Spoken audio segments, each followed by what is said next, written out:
Good evening, everyone. As we planned, this is one of the first lecture of the weekend lecture session that we are planning for Department of Film and Television. And today with us, Dr. Shubhajit Chatterjee is here. Thank you, sir, for joining us. Uh, Dr. Shubhajit Chatterjee is Assistant Professor at Jadavpur University, Department of Film Studies. And uh, over to you, Shubhajit. Thank you, Virabhuri and Rajlakshmi, for inviting me for the lecture. And it's a pleasure to talk to the staff, students, and whoever else is here from iLead or otherwise. And I had I had chosen the topic myself, and I said that it would be better if I talk on the topic of melodrama because this is something that I have been interested in for a long, long time and have been developing as a kind of long argument through a course of a series of articles, scattered, but a series of articles, PhD course that I teach for quite some time now, and trying to relate some of these ideas in a form of an exploration of melodrama as a contemporary form.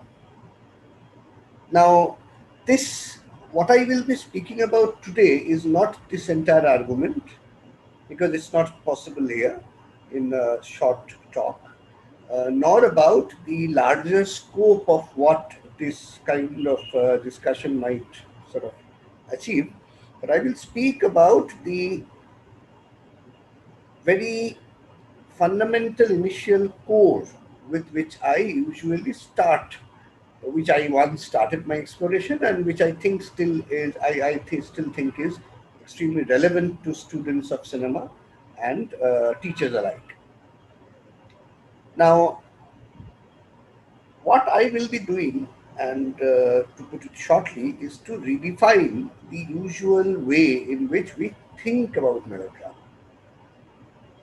By which I do not mean that I will take a film and try to show you something in that particular film, uh, which is a new kind of melodrama or there are new melodramatic elements in that film. No, nothing like that. I mean to say that there is a certain set of ideas and certain set of concerns that we share as students and teachers of cinema when we utter the term melodrama. And we usually make, if not a blundering mistake, but we make something of a historical and theoretical error in some ways. This is precisely because we are used to reading a certain set of secondary materials at their surface, try to use what we learn as a field survey of our undergraduate teaching and replicate that. So I want to in this particular lecture, I want to kind of provoke you to rethink that very substratum of what it means to study melodrama. What does melodrama mean? Now, what happens usually is that by melodrama, we seem to identify and analyze a series of features which are typical of narrative traditions in the media. It is there in literature, of course, it is there in the theater, of course, but in the popular media, there is a set of characteristics, aspects, elements of media texts that we usually identify as melodrama. So, for example, we talk about excesses in performance, we talk about sentimentality, we very frequently talk about coincidences, we talk about predictability of plot structures, we talk about a polarity between good and evil, as melodrama or melodramatic elements in a text. Now, the confusion here is that these features, these scattered features, appear in a huge number of texts. And they are indeed, they could be talked about as several aspects of melodrama. But if you were to ask the question of what is it that melodrama deals with, what is melodrama, then saying that it is coincidence, it is excess, it is polarity of emotions, or it is excessive sentimentality will not suffice. And I'll tell you one reason why it will not suffice. Because if you are talking about any one of these elements, they have pre-existed melodrama and have existed everywhere in all kinds of genres. You find them in Greek drama also. Do you call them melodrama? No, we don't. You find them in various kinds of texts which are apparently also described in terms other than melodrama, in terms of form. So the question is, what is it that we are dealing with when we are talking about melodrama? This is what I want to explain through a series of examples by drawing attention to what I will call the double register of moving images. My contention is that moving images have a special feature. Apart from several techniques, several aspects that are unique to it, there is something that the popular narrative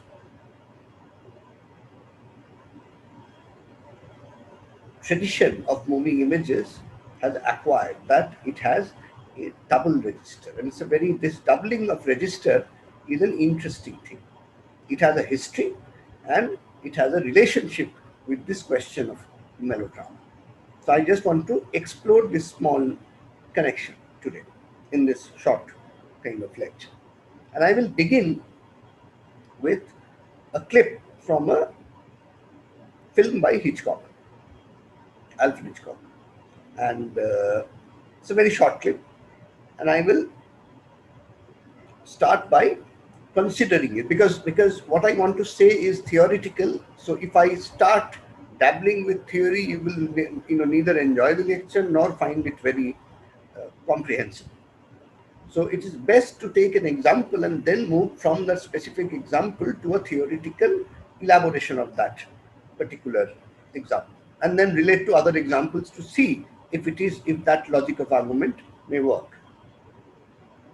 Now, this particular piece that I often frequently show my students, or I mean not undergraduate students so much, but slightly higher level students, or in other related presentations, is not something that I have found sort of invented on my own. I mean there is commentary, albeit of a different kind, on this particular sequence by Edward Branigan, the film scholar.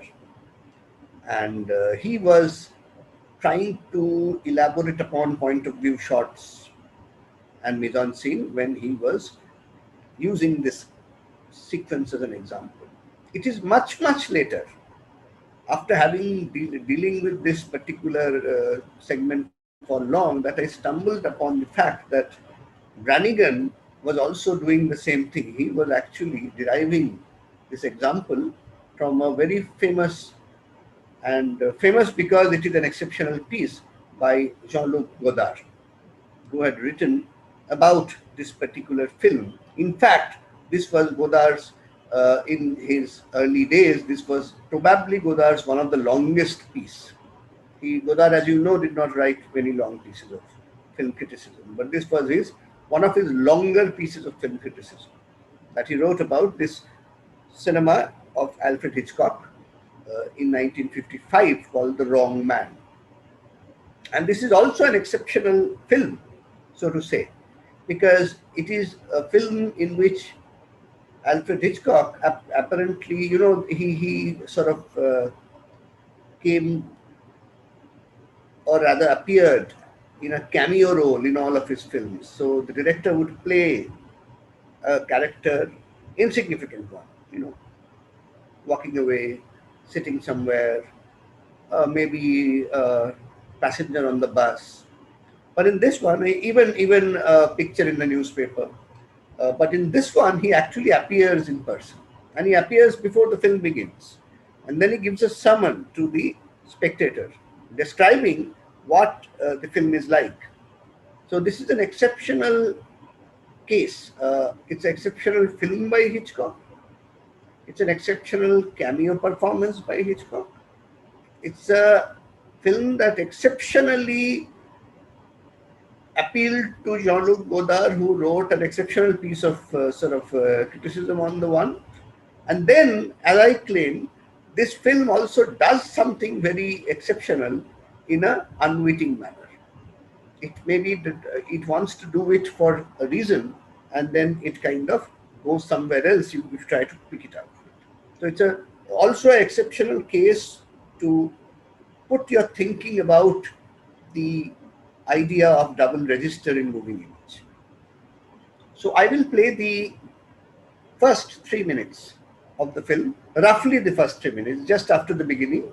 And this film is about this character, Emmanuel Balestro, who is a string player in a club in New York. And the scene we are about to see is where he is just ending one of his performances, and he is just coming out from that bar and going away home, trying to go home. He's taking a metro home. So we will watch this 3 minutes from where he comes out of the club, walks down, enters the metro, and sits there reading a newspaper. And after that, we will take up a particular aspect. Now, because we don't have time here, I will get to the point. Usually what I do is I also sometimes ask people what they think about this particular sequence. But here, I don't think we have time for a classroom type interaction here, so you may come back on it later on with your perceptions. So I will play the clip first, and give me a moment, because I've not used the share screen in Zoom for a long time. Should I share the... Oh, okay, let me open the... Okay, I've remembered it. I've not been using the Zoom resource for quite some time, because... Wait, I'll just put the clip on. Yes.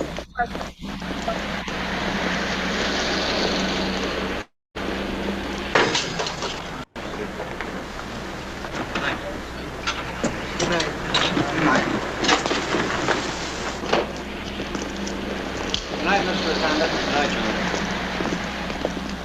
Good night, Manning. Good night, John.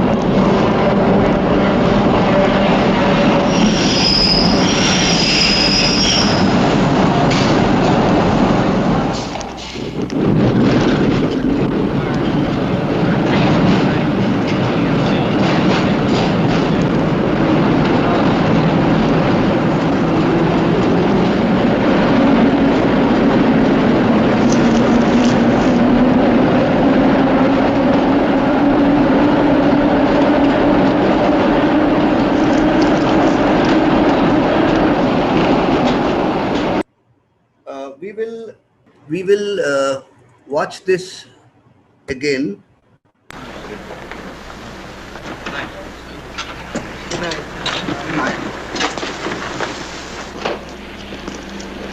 Good night, Mr. Sanders. Good night, John. Good night, Manning. Good night, John.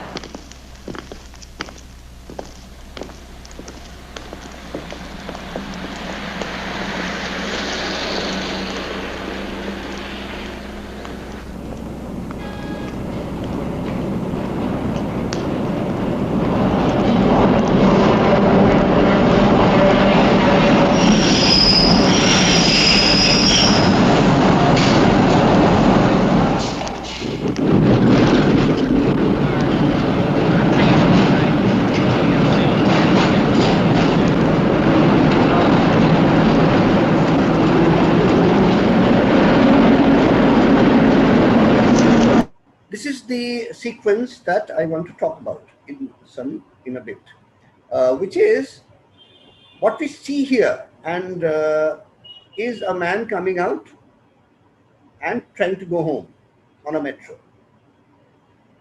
However, we also, as he does this, as we see this everyday action, we also see a lot of other things. We see him walking in detail.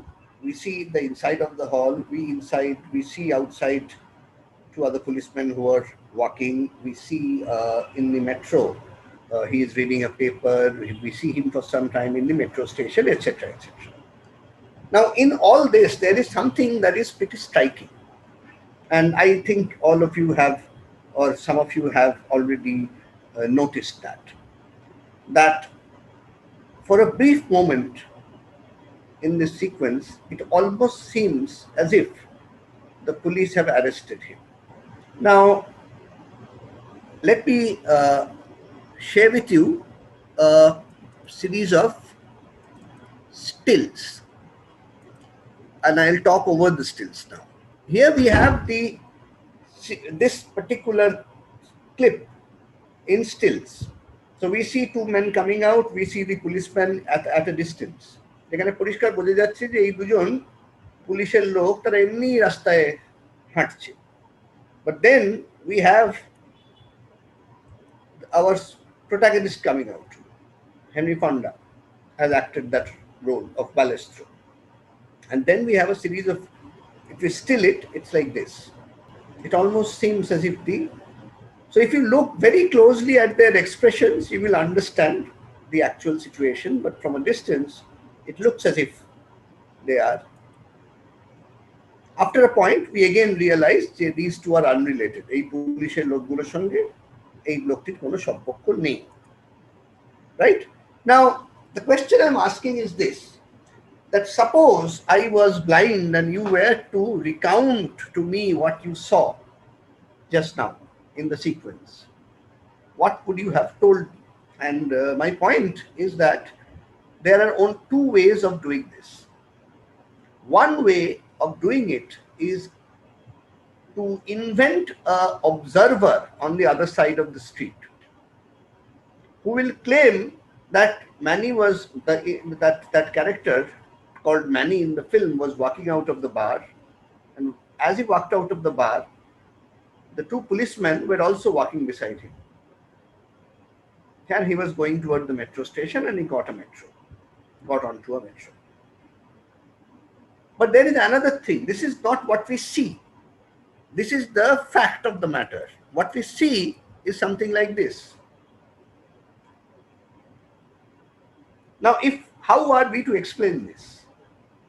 Is it the policeman walking side by side to Manny who was walking home? No, it seems for a moment as if he is being taken into custody.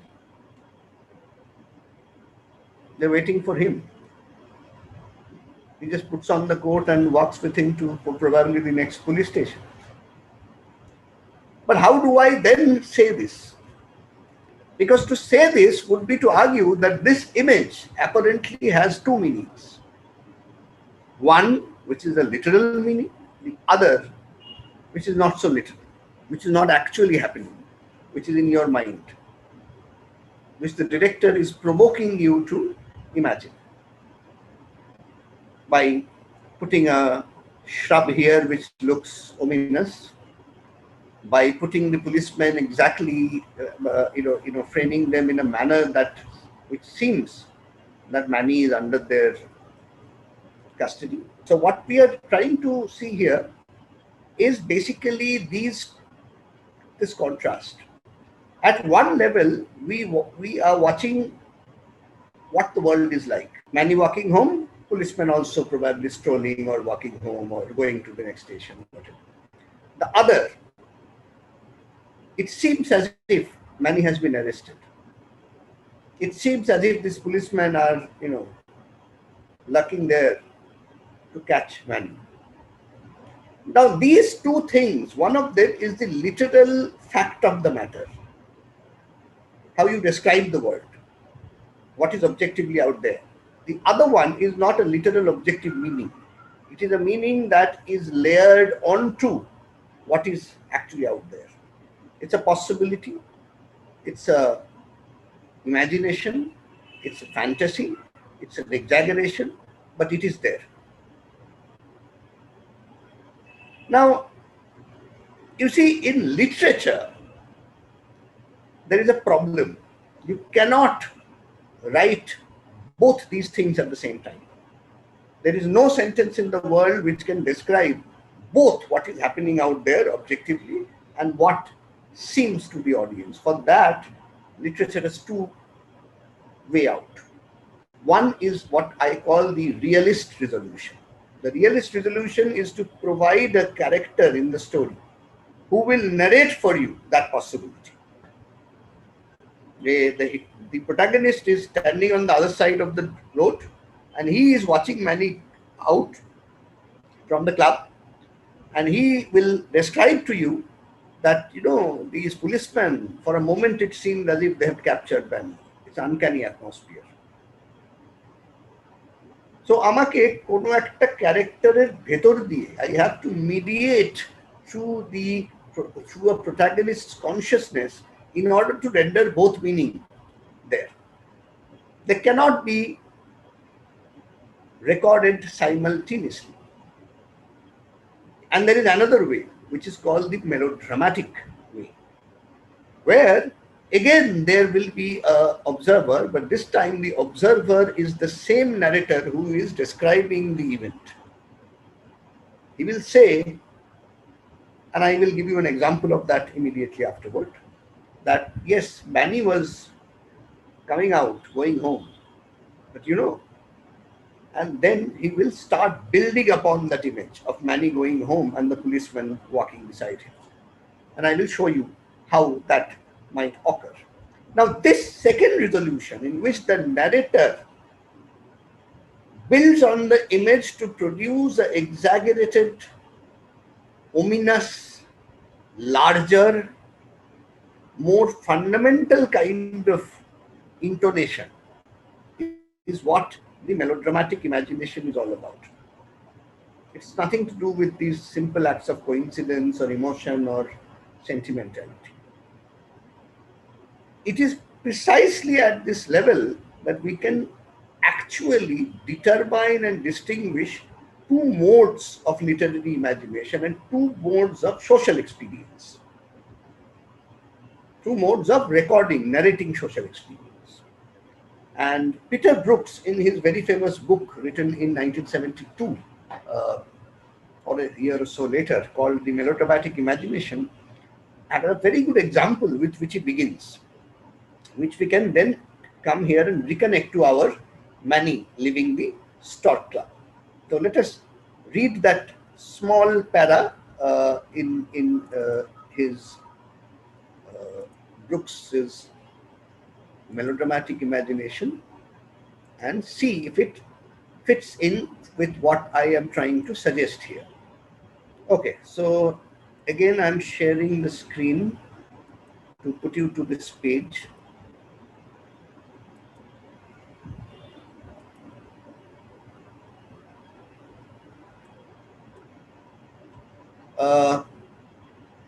দেখা যাচ্ছে আশা করছি।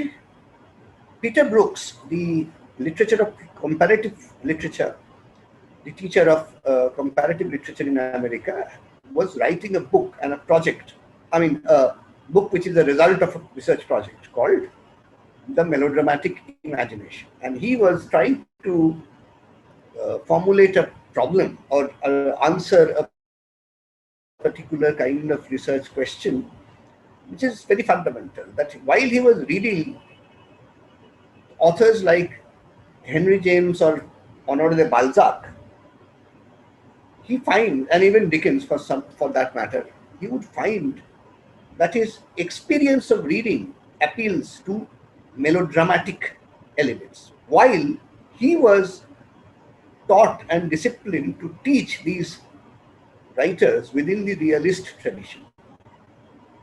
So his problem was very simple. The research problem is that either I am wrong or these people who are teaching literature in these departments are wrong for a long time.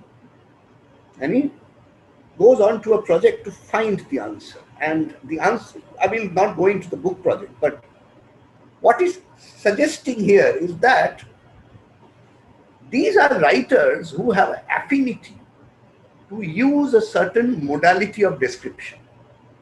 And that modality of description often matches with what at random we often have been designating as the melodramatic. But what his research shows and his theoretical enterprise shows is that it is not these melodramatic aspects that define this literary form, but a fundamental imaginative mode that defines it. It is not a matter of certain elements in a text. It is a matter of a certain kind of imagination that is more significant and profound than the immediate techniques that are scattered in the text. And here he begins the book with an example from Balzac's Wild Ass's Skin. It's a novel. And he says that এখানে একজন character Rafael দো ভ্যালেন্তি উনি প্যারিসে কোথাও একটা জুয়া খেলতে ঢুকছেন এবং জুয়া খেলতে গিয়ে ওই যে গ্যাম্বলিং হাউসে at the entrance they are wanting his coat and hat. ওনাকে সেগুলো দিয়ে ঢুকতে হবে, সেটাই নিয়ম। ওনার কাছে he has this last penny, হয়তো লাস্ট 100 টাকার নোট কি 1000 টাকার বান্ডিল, এরপর আর কিছু নেই। He will she will get destitute or something extreme will happen economically. But he is still gambling. He is a gambler. বলছি যে বালজাক এই অবধি ডেসক্রাইব করেছে যে ও এরকম রাস্তা দিয়ে হাঁটতে হাঁটতে এসে এরকম he is just entering into this gambling house. And then he writes something like this. When Raphael do Valentin enters a gambling house to play roulette with his last franc, a shadowy figure crouched behind the counter rises up to ask for the young man's hat. The gesture of surrendering one's hat forthwith elicits a series of questions from the narrator. Is this some scriptural and providential parable? Isn't it rather a way of concluding a diabolical contract by exacting from you a sort of security? Or may it be to oblige you to maintain a respected demeanor towards those who are about to win your money? Is it the police lurking in the sewers of society, trying to find out your hatter's name or your own, if you have inscribed it on the headband? Or is it finally to measure your skull in order to compile an instructive statistic on the cranial capacity of gamblers? Now, as you can imagine, বেচারা Rafael দু ভ্যালেন্টি একজন জুয়ারি, সে সত্যিই জুয়া খেলতে হচ্ছে। তো এইগুলো কি হচ্ছে, বালজাক এগুলো কি করছে? This is the question, is what Peter Brooks is entertaining. He's saying that it is a simple fact that here is a gambler entering into the gambling house, and he will probably lose his money. We'll see as the novel unfolds. But the point of matter is this, that Balzac is not interested in narrating what is happening in Valentin's life. It is the realist form which demands that he does describe so. That he has to, in the mode that he is writing, be attentive to details, to the outward reality,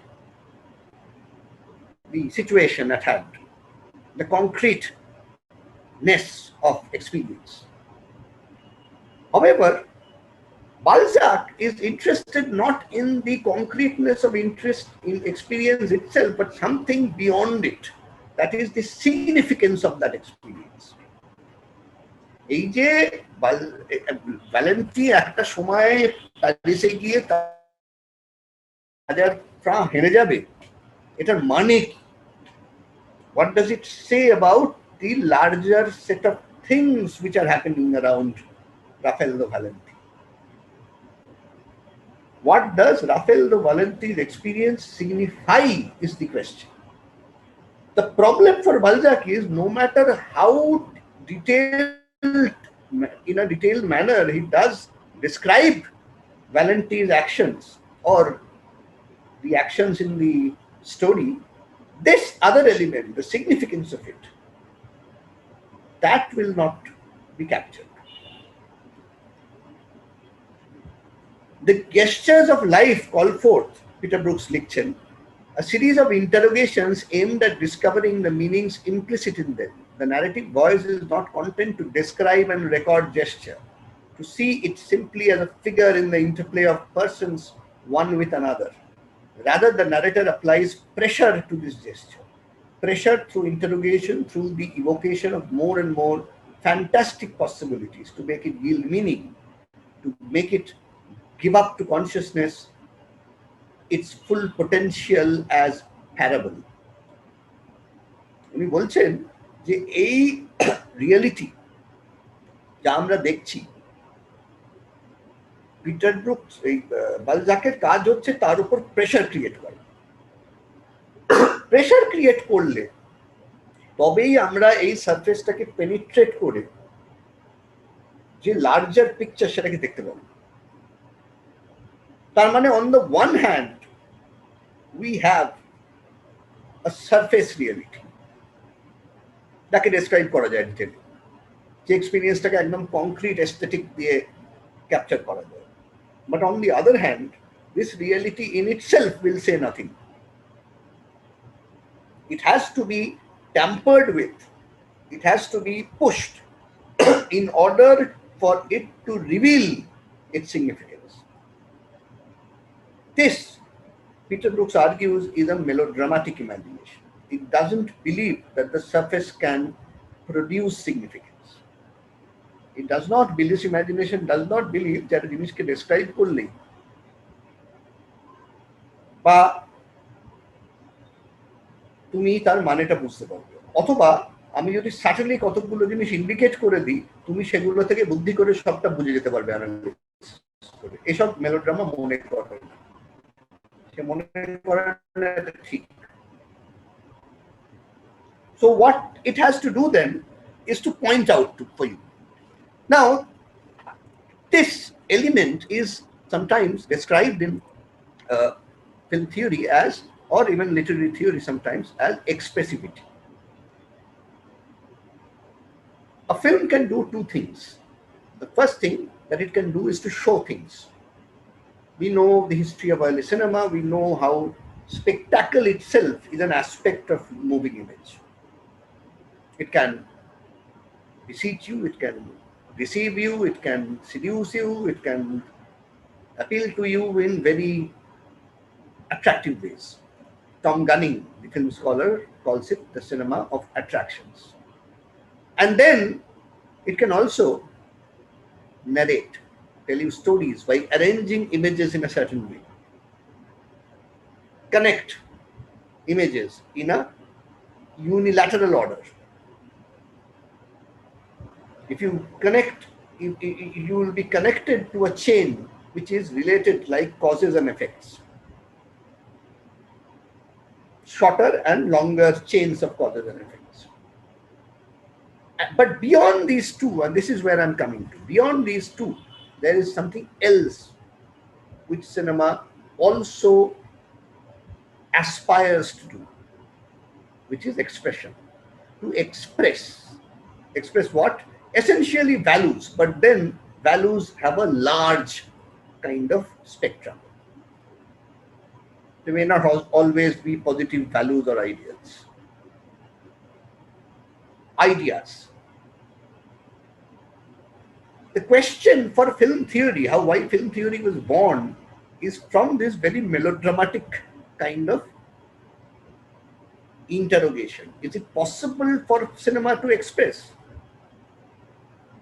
Can cinema move beyond this literal recording to something larger? Can it record the fantastic nature of human experience? So for Hitchcock, in that particular film, which is about the wrong man, about a man who will be victimized by being caught up as a burglar, he'll be mistaken for a burglar, এবং এটা সত্যি ঘটনা। এটা সত্যি হয়েছিল এবং life ম্যাগাজিনে একটা article বেরিয়েছিল সেই ঘটনার উপর, based on which the script was made and the film was made. But what Hitchcock does in the very beginning is to suggest that if you were to mistake this man's life and man's story as only something happening to Emmanuel Balestro, then I am not making a proper thriller. A proper thriller for him is the one which suggests that this experience of being implicated in a matter beyond your control is a fact or feature of your modern society and its surveillance systems and its mechanizations, its basic impersonality. That modern legal, judicial systems are impersonal ones. And that aspect of their impersonality has ominous effects in how we live, experience things. What has happened to one person today is a potential and a very standard aspect built into your everyday experience. It doesn't mean that it will happen to you, but that experience is there. It's something like what Foucault described in that particular modality, that what you mean by Foucault's understanding of the gaze. Well, what you mean by that is an abstraction of the look which is there upon you. Nobody has to be there in the panopticon, in that building from which every prisoner can be seen. Ota phaka thakleo cholbe, as long as I can imagine somebody there. The point is that if you were to live in a modern society, now for me, the question is, how can cinema and when did cinema start resolving the problem? যে এই যে দেখানো আর বলা আর তার সঙ্গে express করা, can they be layered, and what is this resolution? Because it seems to me that Hitchcock has actually resolved the problem. What Hitchcock is doing is something very ingenious, but he did not invent it. সেটা হচ্ছে, আমি দুবারে বলবো না, আমি দুরকম ফর্মের কথা ভাববো না, আমি একবার রিয়েলিস্ট একটা রিজলিউশন করবো আর একটা মেলোড্রামাটিক রিজলিউশন করবো, এরকম করবো না। আমি যখন ওটা দেখাবো তখনই সেই এক্সপ্রেশনটা হয়ে যাবে, which means that I am thinking about a double register. The same image that will show you Manny walking home is the same image that will show you Manny as a character who's the representative of a typical citizen who is entrapped into this particular kind of world. One, if you can think of it like a Photoshop layer. You add up layers. You can use one, but then you can use two and you can sort of paste it together. So the same image says A and says B. It has two meanings. You're free to read either one of them or both, if you like. But they will be simultaneously implicated in one another. This is the cinematic resolution which is legendary, which is apparently the most revolutionary thing that, in my opinion, has ever happened in cinema. And you will be surprised to know, I was not surprised at all, but you could be, because I think it is Godard who actually, in this article that he wrote on this film, apparently instinctively realized it. He realized this. He doesn't talk about this layers and double meaning and all that, but he notices the policeman. And he knows that the theme of the film and these policemen lurking there have an obvious connection. But what is interesting about Godard is that he is also the one who claimed that we were the first to recognize that Griffith exists. Now, if you look at the cinema of Griffith, D.W. Griffith, very closely, people talk about all kinds of things. He invented parallel editing. He invented this, that, close up. All of this he did. Obviously, he did not invent them. He, he gave them completely unique functions. But what is more and much more important for the Griffithian project, as I say, is this resolution. The resolution that the image can have a double register. It can show you the concrete, and at the same bloody time, it can also express the abstract. It will not be done separately. It will not be done by the narrator who will say, look, this means that. The narrator will vanish. In a way, it is an image which will be overlaid, overlayered with another image. A part of that image represents the concrete. The other part of the image represents the abstract. There is a film by Griffith. I mean, one good, very good. I mean, you can explore his cinema to look at some of the effects, he did multiple things out of this idea. This idea of the double register, the idea of the abstraction. How can you express value?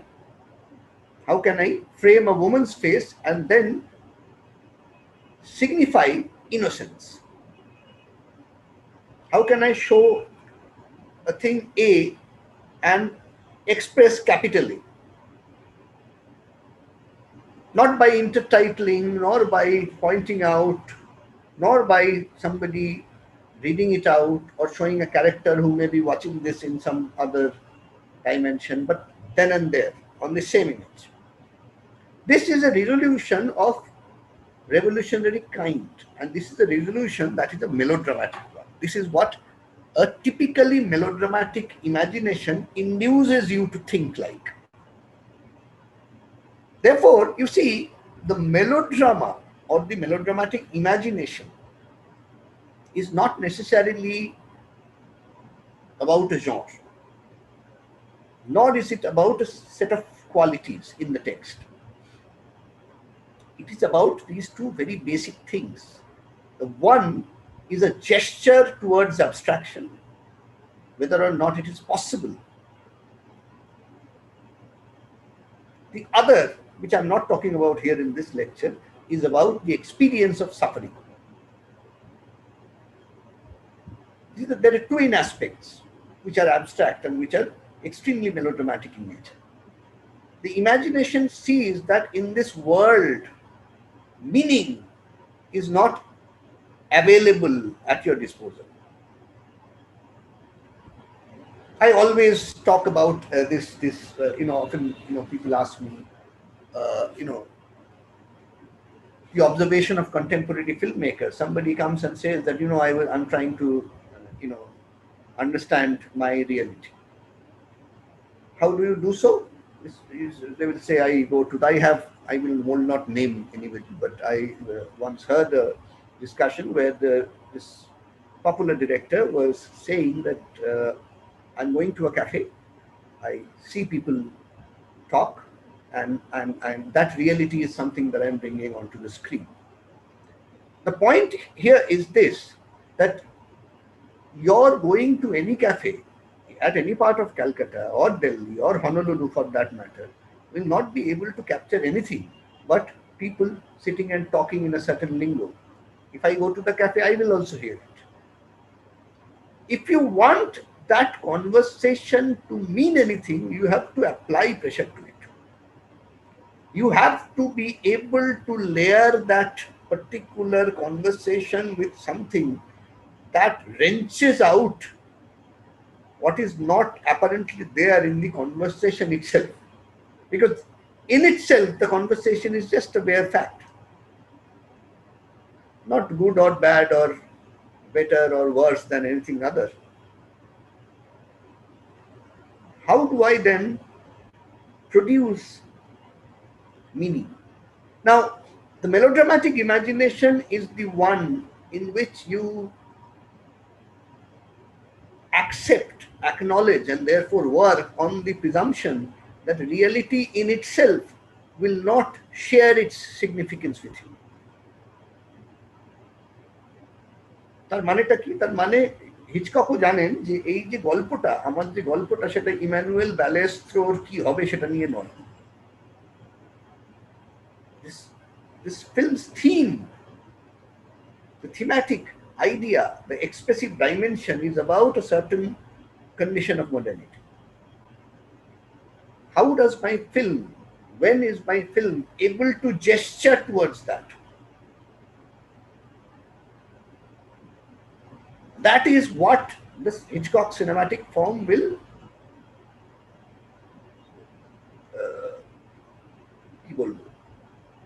experiment with, explore,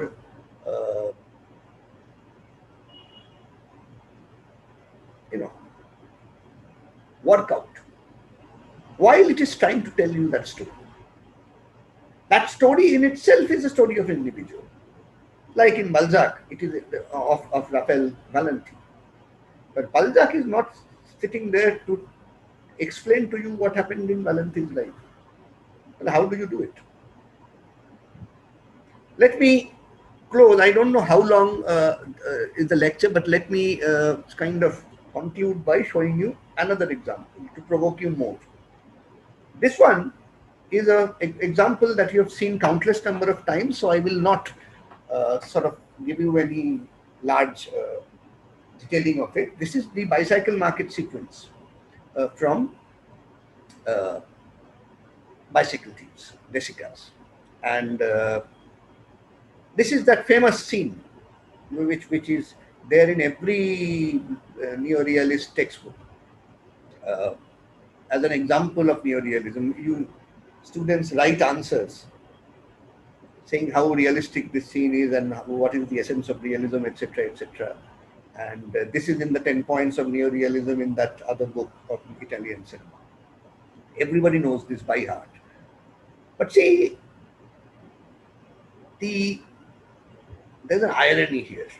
The irony is that with all of this realism, the scene cannot do what it wants to do without what I am calling the double register, the register of the melodramatic imagination. It is able to do that. It is actually, I mean, if you look at the sequence, I would say it is almost forced to do that. There is no way it can, it could have, moved away from. But so I will play you that sequence, that market sequence, and then point out something about that. Again, I'll just do the needful. I'll go to here. There is no subtitle in this clip, but I don't think you will need subtitle. You know this by heart. Here you go.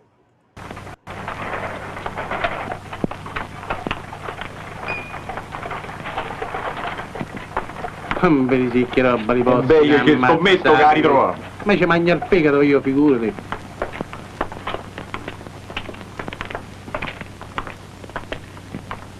Abru, tu occupati solo delle campanelle delle pompe e nient'altro. Se trovi qualche cosa, fischia, mi raccomando. Voi state qua, tu beghi con me. Andiamo, via. Andiamo. Abru, mi raccomando, Sì. Se la troviamo faccio una pazzia. Andiamo. Bianchi 25. Bianchi 25. Bianchi 25. Non puoi fare una bianca. Cosa? Ne ha due. Ma che c'è? Questa è una macchina nuova. Sono 3 giorni che l'avevo comprata. Dai che no, cioè come no, questa nuova. Ragazzi, fila.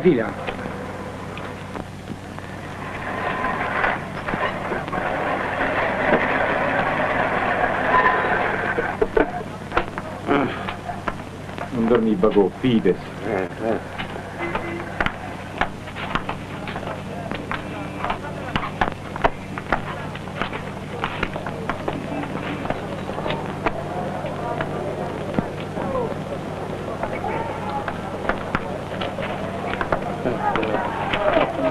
Che stavo comprando? Adulto la mamma. C'è la Next, sì.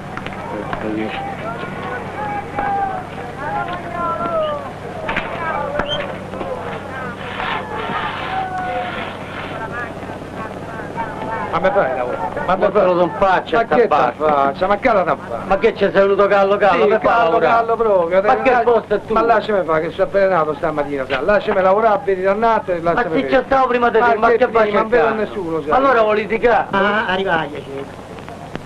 È inutile che stiamo qui tutti quanti insieme. Anto, tu guarda delle rode, Bagonghi guarda i telari e il maschietto le pompe con i campanelli, io me ne vado per conto mio.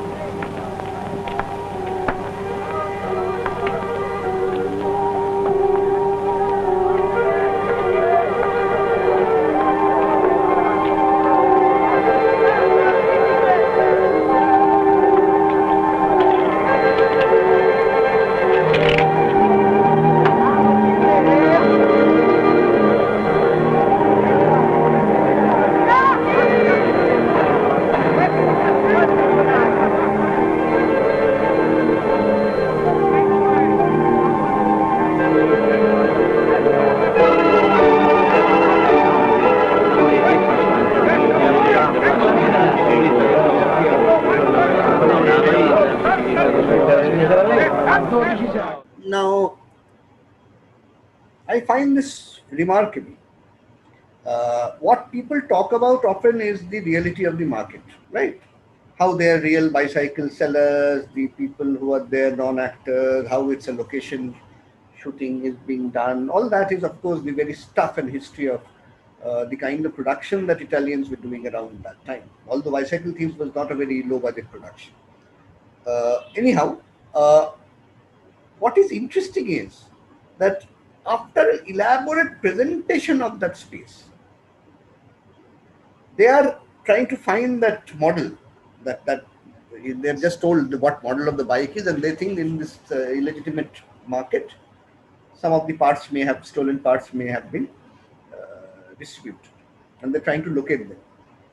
But then, as it appears, and in the last sequence, you'll see that they start watching these bells, trying to find. They suddenly realize that there are countless numbers of them, and each of them is looking at the bell, trying to find. So you see their individual desperation, their situation, economic situation. But what the film is trying to see is not really the situation of that man and that child. That is the irony here. You see, after a point, there's a very interesting point where suddenly the soundtrack creeps in. It gradually intensifies. It's of course Western classical score. I mean, that's there in all neo-realist films. That's another story. That's separate argument, something made by Richard Dyer somewhere else. But that music, as it intensifies, have you noticed how in the gazes of these people who are looking at those bikes kind of completely disarray with the camera? Or that character 1, character 2, character 3, character 1, suddenly what happens is the music intensifies, and the speed of the camera is with which it is panning across cannot be a walking perspective anymore. অর্থাৎ এই যে চোখটা ছেড়ে বেরিয়ে গেছে ওদের, and it is constantly going up, looking at that crowd. Now this gesture is what I fundamentally describe as a melodramatic gesture. This is the gesture that Peter Brook is talking about, because you see, ultimately a film like Bicycle Thieves, or Paisa for that matter, Open City explicitly so, are trying to capture the collective trouble, the collective struggle, the collective condition, the larger history. But what they're compelled to show, the neorealist aesthetics that Zavattini is shouting about everywhere, going all around the world and shouting about that, is to describe the concrete, describe the now and there. Now the principles that are abstract cannot be caught in mise-en-scene. So how will you move from that concrete to the abstract? Where is the cinematic resolution? How can you do that? I mean, I can show you countless examples of these realist films which fail to do so precisely when they don't resort to this evaluation. You see Roma or 11, DeSantis, you'll find that it doesn't, it kind of falters down precisely because of that. Because then it will splinter into individual stories, and the individual stories are not what this particular movement is aiming to achieve. How do you do that? Because you need a complementary imagination that can actually provide an access to this double register, which is a unique property of cinematic image, that it can actually show you the concrete and the abstract at one go, sometimes in the same image, sometimes in the same sequence, sometimes by producing a disruption, like in bicycle themes, that you're moving from 1, 2, 3 individuals to a larger view. You're not here to see that search. You're here to see the plight of thousands and thousands of people who are caught in this situation, in this historical situation. Now the film has to, like Balzac's novel, like The Wrong Man, has to give you a sense of that as it goes along trying to tell those stories. These are, after all stories. Now, how is it possible? I'm arguing that if you look at the history of melodrama, if you look at the way in which melodrama works, this possibility, this artistic possibility of the moving image was something that was caught in conjunction with the melodramatic form, which traveled all the way from European theatre to different kinds of popular cinemas all over the world. It's another matter that Griffith was the one who realized this connection. So I'm just skipping that. Then on, it has been used profusely in the cinema. Now, what we actually recognize as melodramatic aspects today are the bits and parts of elements that are in any kind of drama. What I'm trying to suggest is, like, again, an end by this, that it is a Foucauldian, Michel Foucault. I mean, one of the only ideas of whom I like is this one, which he actually wrote in the later part of his life, in the second volume of the History of Sexuality, where he was speaking about things like genealogy and all that. He actually argued about something very interesting, which we need to remember as historians and film theoreticians and film scholars, because it's an important lesson. In a completely different context, he was trying to argue that, look, if X, Y, Z exist in a scattered manner, they don't necessarily give you a form. So let us say, ওনার যে এক্সাম্পলটা ছিল যে homosexuality, গ্রিসেও আছে, এখনো আছে। Now, Foucault's argument was that if you look at the way in which this fact of men having sex with men or men falling in love with men were connected to other aspects of that Greek or Roman life, you will find that the sense in which we understand homosexuality does not exist there. See, the fact that men can fall in love with men does not mean the same thing as what we understand by homosexuality in a modern context. For that to be there, certain things have to be connected. So I think of myself as a homosexual, as an internal thing.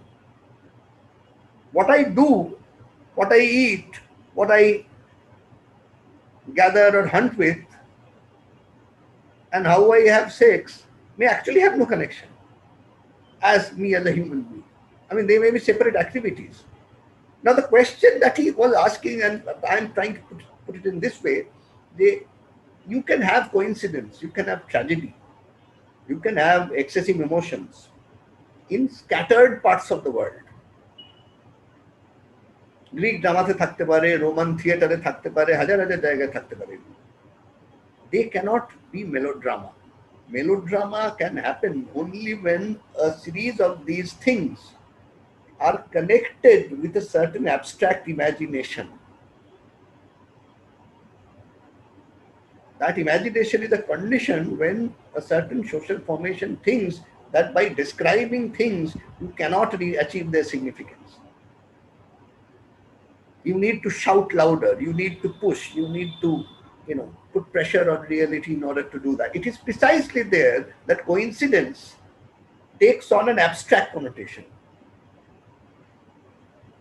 It is precisely there that coincidence and over performance, excessively or loud expressions will achieve some kind of a function. They come together because an idea binds them. This is genealogy. একই জিনিস x সময় থাকতে পারে, y সময় থাকতে পারে, তার মানে তারা একটা নয়, তার মানে এক নয়. This is what Foucault tried to argue, and it's a very useful argument to understand historicity, to understand what a particular form means when. And this is precisely why it is always useful to have a working definition of the major thematic functions of a form, what the form wants to do, rather than what are their characteristics. But that is always a stupid question, because characteristics are always numerous. What binds them, what unites them into a function is the question. তখন আমরা সেটা realism না melodrama না দুটো complimentary একটা interaction না কি পাবো. Actually all realism has a complementary functions. I mean, it cannot, realism is a peculiar form, it can't stand on its own. It's very difficult for it to do what it wants to do if it were left to its own agendas and sort of devices. But this is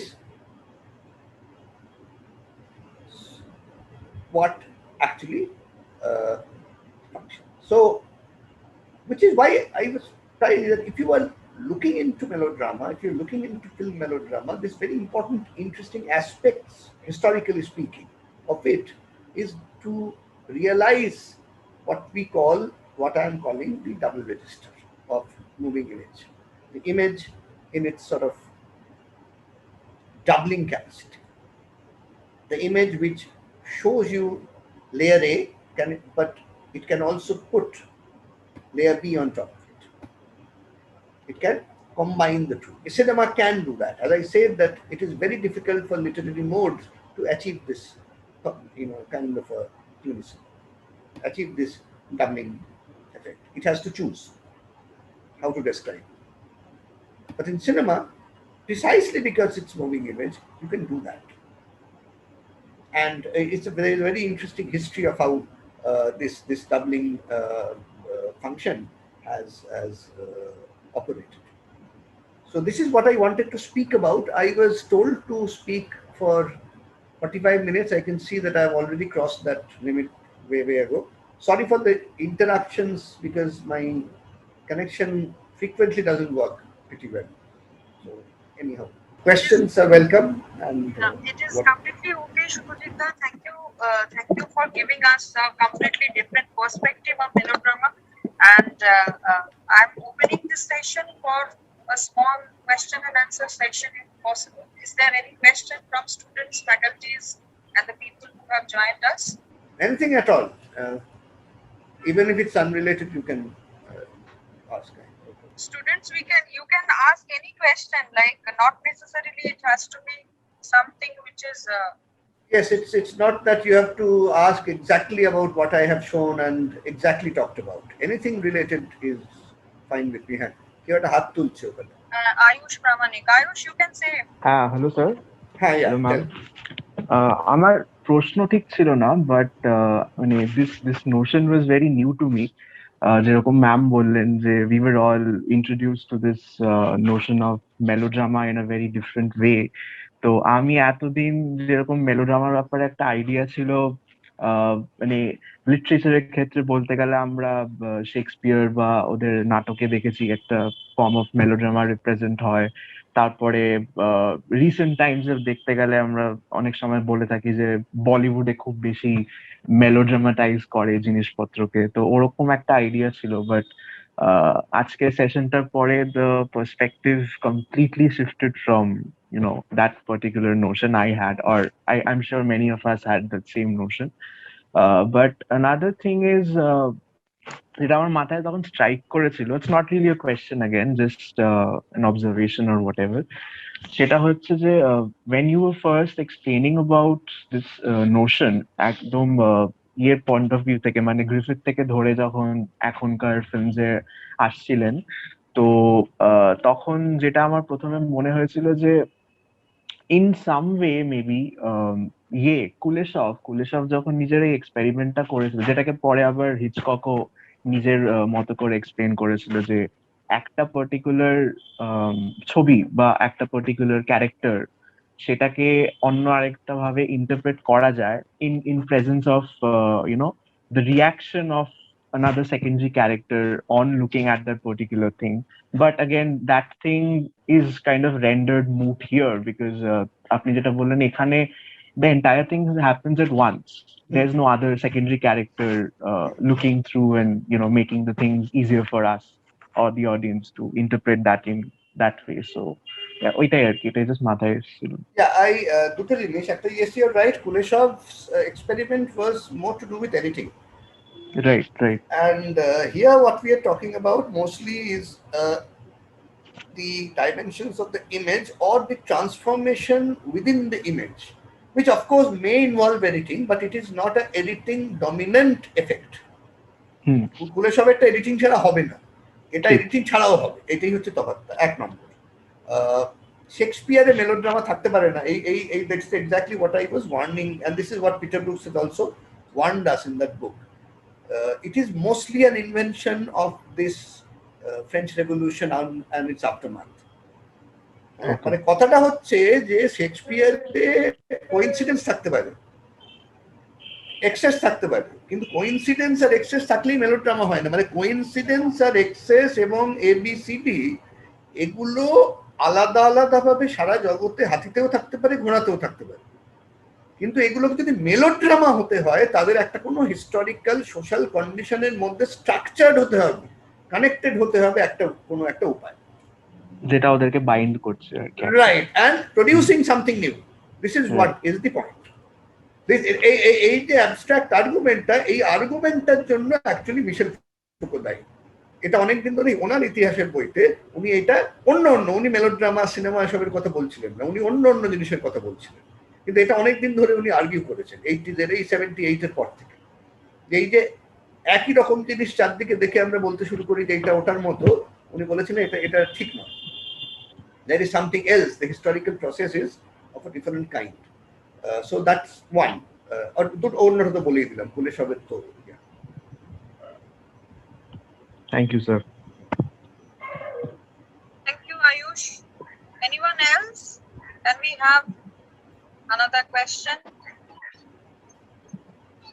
আর কারোর কোনো প্রশ্ন, কোনো observation, কোনো criticism বা কোনো অন্য আপত্তি থাকলেও বলতে পারো, শুধু প্রশ্ন বলতে হবে তা না। আপত্তি থাকারই কথা, তোমরা এত সিনেমা দেখো, কিছু একটা বলো যে এটা আপনি ঠিক বলছেন না মোটেই, তবে তো ব্যাপারটা ইয়ে হয়।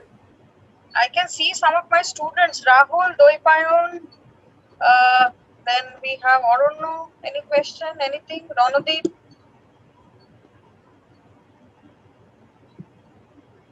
ওই তো রণদীপ আবার কি হাত তুলেছে। হ্যালো, হ্যাঁ। সো মাই কোয়েশ্চেন, আমার কোয়েশ্চেনটা ঠিক তর্ক না কোয়েশ্চেন, আমি জানতে চাই যে আপনি যখন কন্টেম্পোরারি ফিল্মের কথা বললেন, তো আমি জানতে চাই যে আপনি আপনার দিক দিয়ে কন্টেম্পোরারি ফিল্মটা কিরম ভাবে দেখেন, বা হ্যাঁ ওটাই আমার প্রশ্ন বলতে পারেন। কন্টেম্পোরারি ফিল্ম মানে কি বলতে চাইছো? বাংলা, হিন্দি, সারা পৃথিবীর ছবি মানে কি? না, আমি ভাষায় যেতে চাইছি না, অ্যাজ আ ভিজুয়াল ল্যাঙ্গুয়েজ যেতে চাইছি। যদি নো মানে আমার অবজারভেশন যদি দু লাইনে বলতে হয়, if I am looking at the OTT content নাওয়াডেজ, it is highly novelistic and highly realist form that is circulating all around the world. এবং এটা যত সফিস্টিকেটেড ওটিটি প্ল্যাটফর্মের ছবি দেখবে তত দেখবে it is very classical in its construction. In fact some এই major of east town ইত্যাদি ইত্যাদি যেসব আমি দেখছি এখন, this are more tightly constructed. কারণ এদের কি হয়েছে, they have got now the novelistic স্প্রি।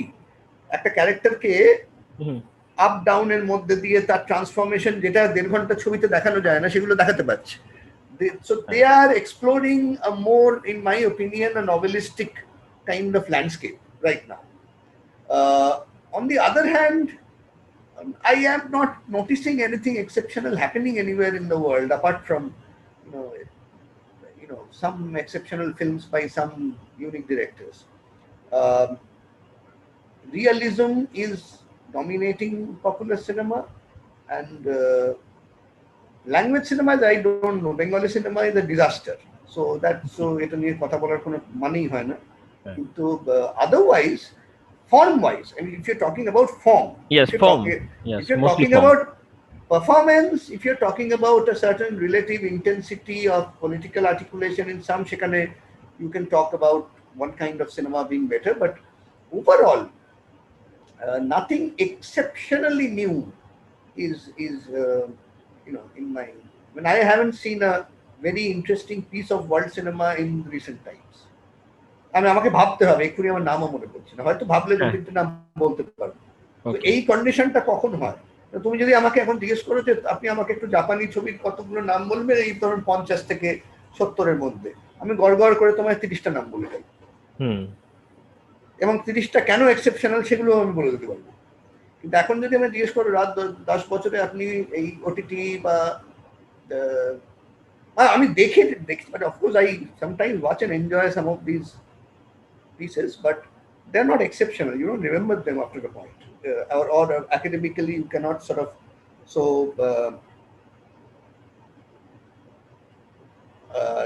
it is formally rather uninteresting. Okay. Secondly, it is দেখে সেটা এক্ষুনি না, হ্যাঁ, এটা একটু অন্য ডিসকাশন হয়ে যাবে, বাট ঠিক আছে, thank you. Hello ma'am, hello sir. হ্যাঁ বলো। তো আমার কথাটা হচ্ছে যে আমারও কোনো প্রশ্ন নয় অ্যাকচুয়ালি, আমি একটা জিনিস বলবো যে আগেও একজন বললো যে আমার কাছেও মেলোড্রামার জিনিসটা অন্যরকম ছিল, যে মানে মেলোড্রামাটিক বলিউড, অনেক মেলোড্রামা হচ্ছে, কান্নাকাটি হচ্ছে, এরকম ধারণা ছিল, যেটা আজকের পর অনেকটাই আমার বদলে গেল। তো আমার কথাটা হলো যে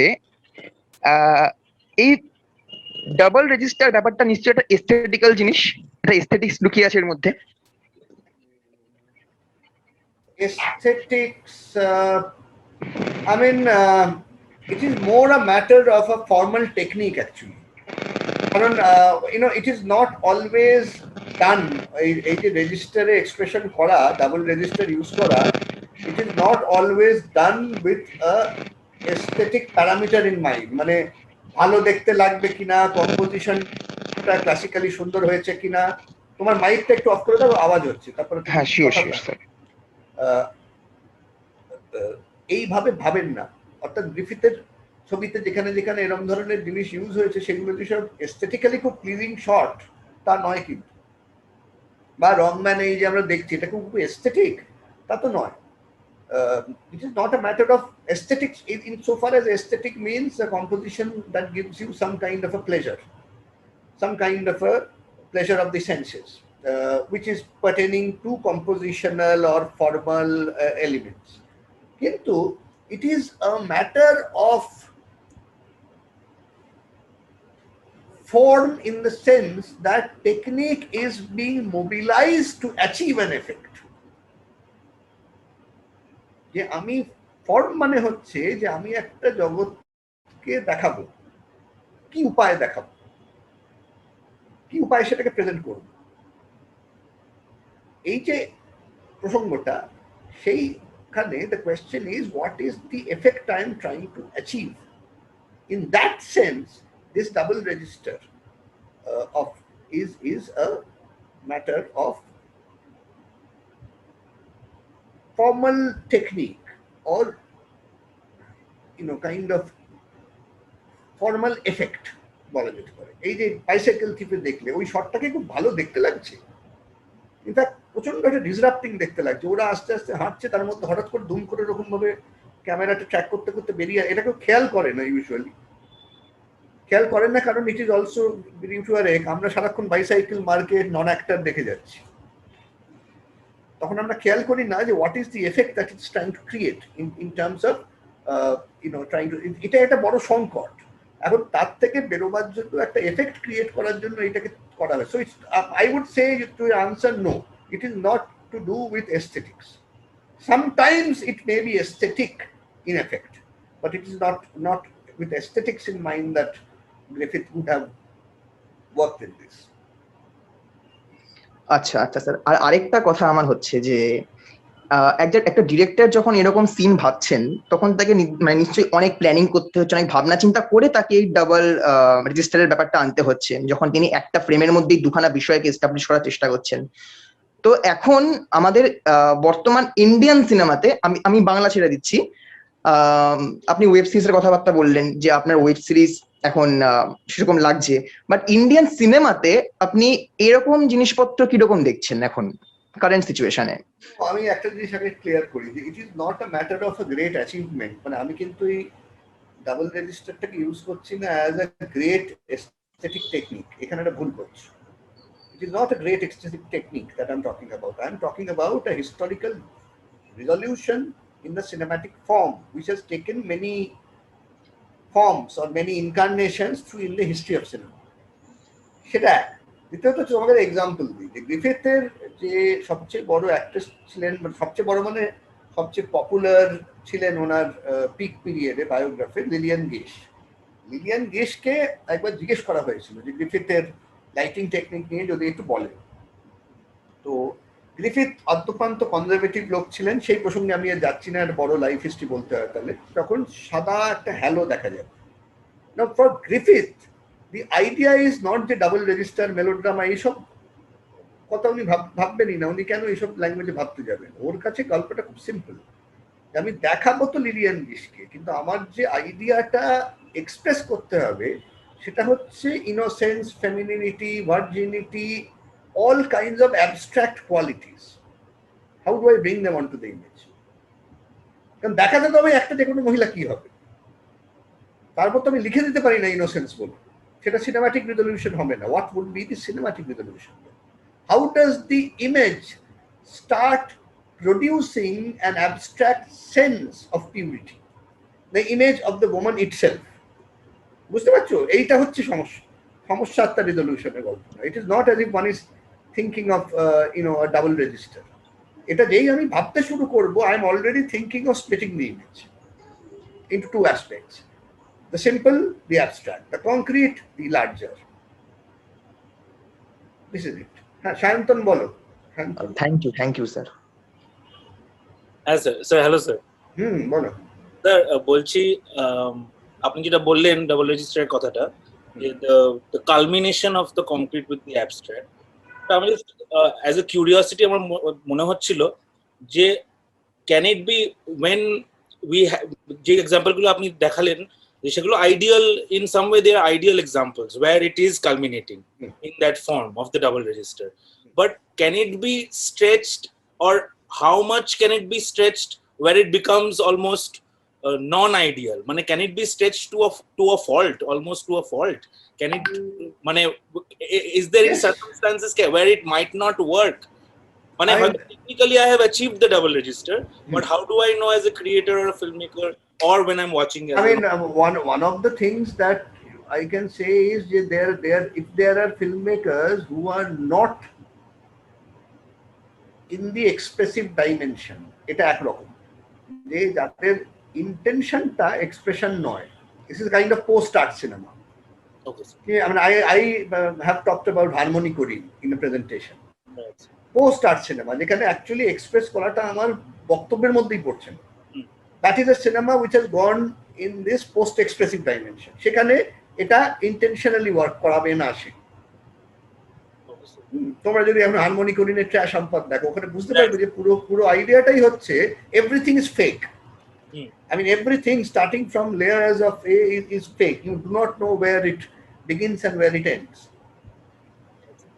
কিন্তু there is another condition যেটা তুমি বলছো, যে আমি চেষ্টা করছি একটা মেলোড্রামাটিক ইমাজিনেশনে অ্যারাইভ করবার, কিন্তু হচ্ছে না, ইট ফল্টার্স। তার খুব ভালো এক্সাম্পল হচ্ছে এই Indian so called Indian new wave, post Anurag Kashyap কিছু ছবি, ওকে, যেখানে you see that this idea is that there is a melodramatic imagination that is working in the minds of everybody. কিন্তু যে ছবিটা দেখছো, তুমি দেখছো ছবির যে ন্যারেটোরিয়াল মেকানিজম সেটা তাকে সাপোর্ট করছে সেই মেকানিজমটাকে। এটা এখন বলতে গেলে অনেক কিছু এক্সাম্পল দিয়ে বোঝাতে হবে তোমাদের, এটা এক কথায় উত্তর দেওয়াটা একটু মুশকিল। I have written on a set of films which are in this relationship, anomalies in your sense. anomalies, yes sir. Anomalies sometimes intentionally, sometimes unintentionally. Tar moddhe one film is Q's Gandu, which are written at the end of the year, which is a different kind of anomaly than, let's say, this post Anurag Kashyap dark ironical films, oi series of those. Oi Lucky Lucky Oi, and I have talked about Punk in that particular essay.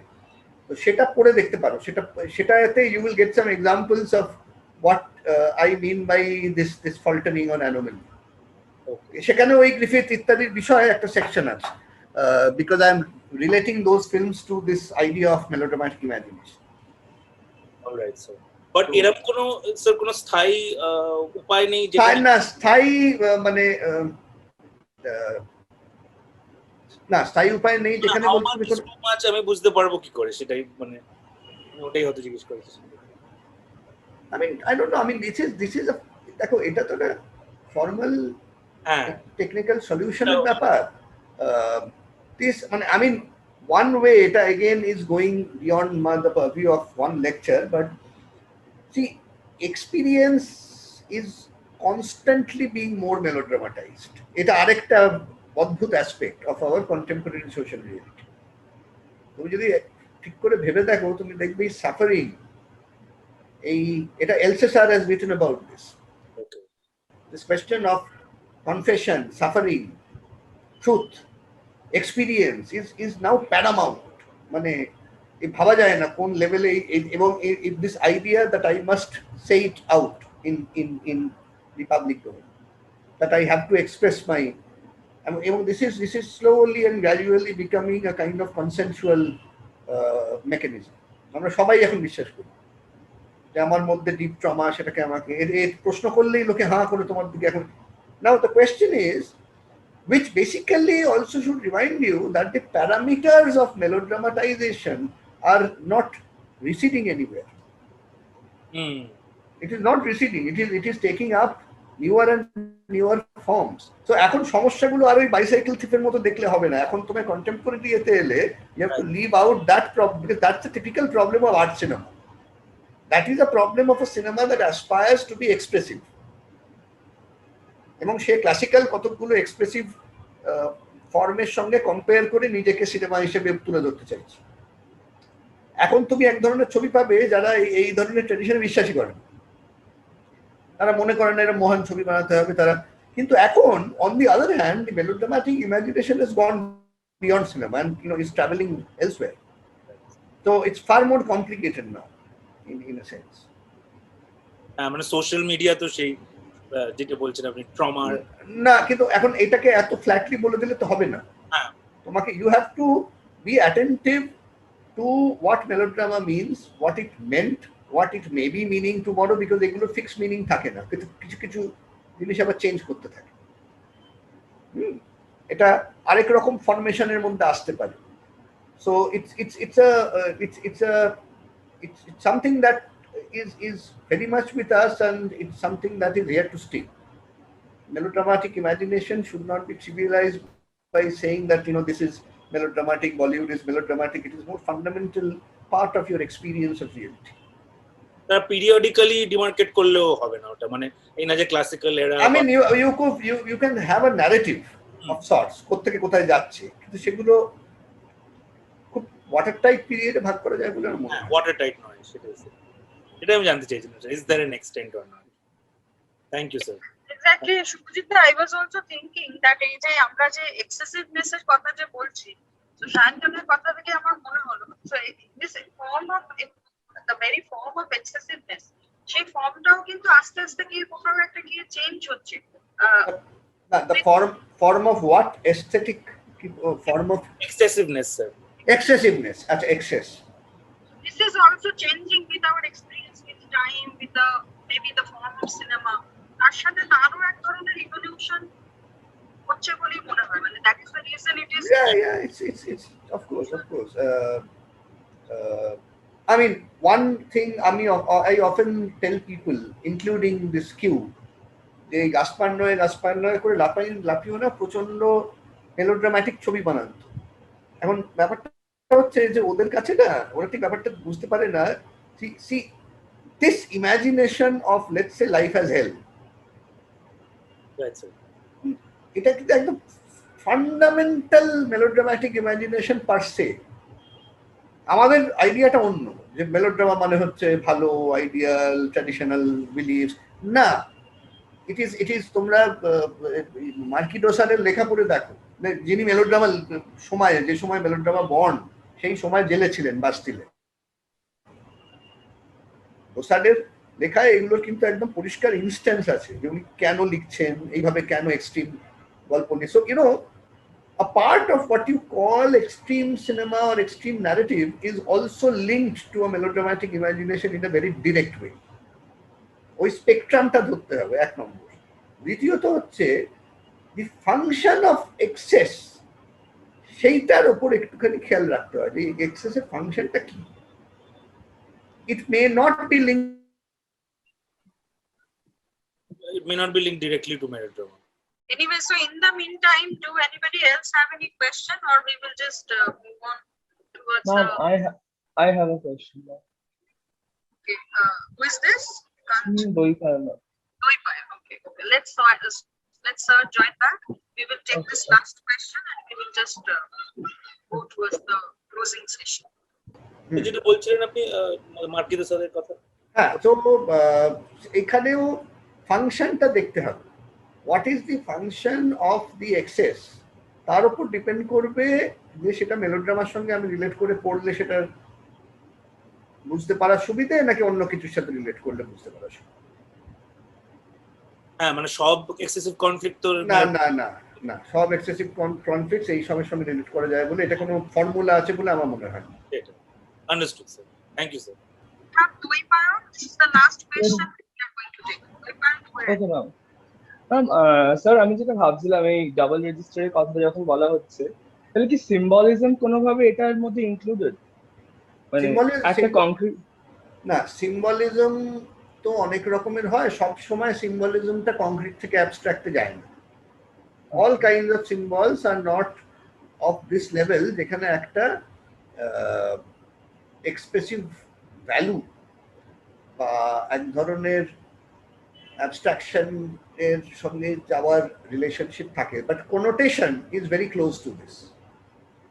কোনোটেটিভ layer of meaning যেটা, সেটার সঙ্গে এটা এক ধরনের কোনোটেটিভ সিগনিফিকেশনের part হিসেবে পড়া যায়। মানে তুমি বলতে পারো যে আমি যখন সাইনকে ক্লাসিফাই করছি তখন আমরা এইটাকে কোনোটেশনের মধ্যে ফেলবো, তাতে হয়তো পিটার ব্রুকসের খুব একটা আপত্তি হবে না, কারণ এটা এক অর্থে এক ধরনের কোনোটেশন তো বটেই। এই যে রং ম্যানে হিচকক করছে, ওই ইমেজটার একটা ডিনোটেশন আছে, আবার ইমেজটার একটা কোনোটেশন আছে। এরকম ভাবে ভাবতে পারবো যে ওই ইমেজটারই দুটো লেয়ার আছে, ডিনোটেটিভ লেয়ার আর কোনোটেটিভ লেয়ার। এটা যখন সেমিওটিকটিশিয়ানরা কাজ করেন তখন এইভাবে তারা আলোচনা করেন, তার সঙ্গে একটা যোগাযোগ আছে। Then thank you, Shubhajita. Thanks a lot. We know that we had quite a long session, but it was very enriching for us because we got so many perspective of about melodrama, and usually when these days we actually deliver lecture or we take the session with our students, we find that they have a very I will not say wrong perception, but very confusing and complex perception about melodrama. Generally, there is a tendency that they always try to link melodrama with only the Indian cinema and only the Bollywood form or mainstream cinematic form. So we got a little bit broader picture about melodrama. Thank you very much. Thank you very much. Thank you. Who have joined today.